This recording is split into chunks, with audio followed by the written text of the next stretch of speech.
আবদুল্লাপুর বাসস্ট্যান্ডে গত বৃহস্পতিবার জাতীয় বিশ্ববিদ্যালয়ের অধীনে অধ্যয়নরত হাতিম আলী কলেজের ছাত্র মোহাম্মদ মাহফুজুর রহমান নির্মম হত্যাকাণ্ডের শিকার হন। ছিনতাইকারীদের ছুরিকাঘাতে তার পায়ে রক্তাক্ত জখম হয় এবং তিনি অতিরিক্ত রক্তক্ষরণের কারণে মৃত্যুবরণ করেন।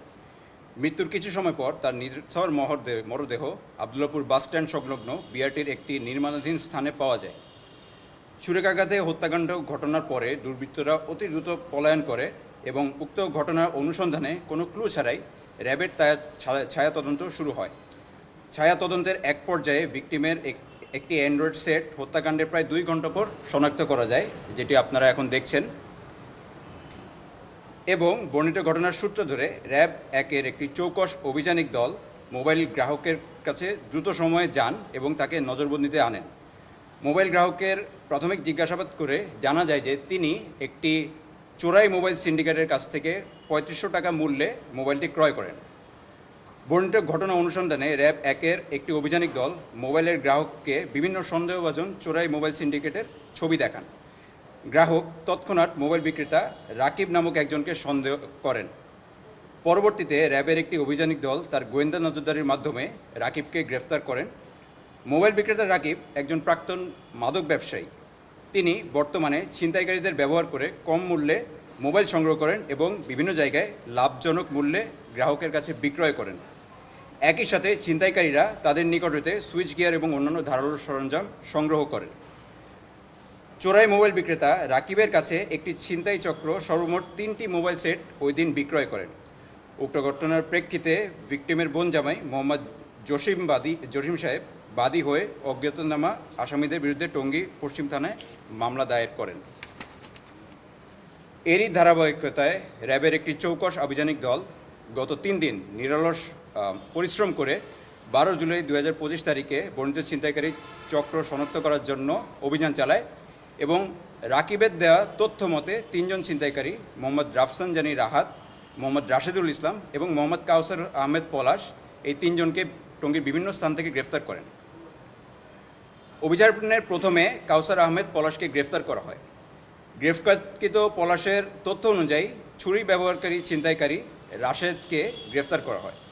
প্রাথমিক জিজ্ঞাসাবাদে তারা ছাত্র মাহফুজকে গুরুতর জখমের জন্য একজন আরেকজনকে দোষারোপ করেন এবং তাদের সাথে জড়িত অন্যান্য ছিনতাইকারীদের সন্ধান দেন।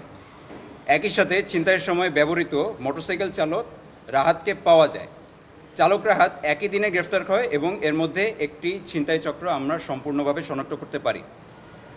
আটককৃত আসামি দ্বয়ের জিজ্ঞাসাবাদে তারা জানান যে তারা পেশাদার ছিনতাইকারী এবং একই দিনে তারা রাজধানীর হাউস বিল্ডিং এবং কুর্মিটোলা এলাকা থেকে আরও 2টি এলাকায় ছিনতাই করে 2টি মোবাইল বিভিন্ন জায়গা থেকে সংগ্রহ করেন। ক্লুলেস মার্ডারটির ব্যাপারে তারা জানান যে ছিনতাই করার সময় তারা সংঘবদ্ধভাবে কাজ করেন। চক্রের একটি অংশ পলাশ, তিনি বিভিন্ন ভিকটিমের কাছ থেকে তাদের সাথে থাকা অর্থ এবং মূল্যবান সম্পদসমূহ জব্দ করেন এবং একই সাথে আমাদের যেই রাশেদ মূল হত্যাকারী সে সুইচ গিয়ার দিয়ে ভিকটিমদেরকে ভীত সন্ত্রস্ত করেন এবং তারা নগদ অর্থ এবং মোবাইল এবং মূল্যবান সম্পদ না দিলে তাদেরকে জখম করেন।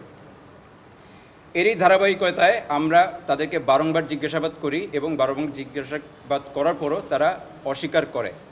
সার্বিকভাবে তদন্তের যখন একটি মোড় নেওয়া শুরু করে র্যাবের ইন্টেলিজেন্স টিম একটি টেকনোলজিক্যাল অ্যানালাইসিসে যায়। টেকনোলজিক্যাল অ্যানালাইসিসে তাদের ঘটনার এবং ক্রাইম সিনে 11টা 37 মিনিটে তাদেরকে শনাক্ত করা যায় এবং 11টা 37 মিনিট থেকে আনুমানিক 11টা 45 মিনিট পর্যন্ত তাদের উপস্থিতি ঠিক যেখানে আমাদের নিথর ছাত্র মাহফুজের মরদেহটা পাওয়া যায় সেখানে শনাক্ত করা যায়। বর্ণিত বিষয়টি অনুসন্ধান করার পর তাদেরকে আবার জিজ্ঞাসাবাদ করা হয় এবং জিজ্ঞাসাবাদে তারা এটা স্বীকার করে যে রাশেদ মোবাইল চক্রের যেই সিন্ডিকেটের মূল হোতা রাকিব তার কাছ থেকে সুইচ গিয়ারটি সংগ্রহ করে এবং সুইচ গিয়ারটি সংগ্রহ করে আবদুল্লাপুর বাস স্ট্যান্ডের পাশে যেই লাইনটি আছে বর্তমানে নির্মাণাধীন, কোনো গাড়ি চলাচল নাই এবং কোনো সিসিটিভি ফুটেজের কভারেজ নাই, সেখান দিয়ে সে আস্তে আস্তে হেঁটে নিচে যাচ্ছিলেন টঙ্গী স্টেশন রোডে।